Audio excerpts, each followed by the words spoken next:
হ্যাঁ sir. 16ই December আপনাদের নিশ্চয়ই মনে আছে দ্যাট গ্রেট সারেন্ডার, যেটা জেনারেল অরোরা নিয়েছিলেন, আমাদের জিওসিএনসি ইস্টার্ন কমান্ড। আর পাকিস্তান আর্মির ইস্টার্ন কমান্ডের জিওসিএনসি ছিলেন AK নিয়াজি। তার পরের দিন আসলে 32 নম্বর ধানমন্ডিতে শেখ মুজিবের বাড়িতে মিসেস মুজিব, যিনি গৃহবন্দী ছিলেন, তাকে মুক্ত দেওয়া হয়েছিল।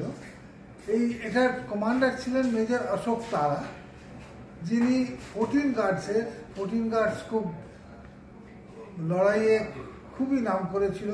গঙ্গাসাগর আখাউড়া থেকে ওরা গিয়েছিল আমাদেরই সঙ্গে, আমরা আগরতলার দিক থেকে ঢুকেছিলাম, ওনার সঙ্গে আমিও ছিলাম।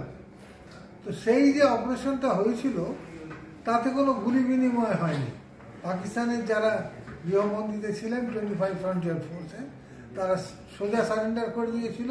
তো সেটা হওয়ার পর আমাদের ট্রুপস তারপরে ওনাকে প্রোটেকশন দিয়েছিল।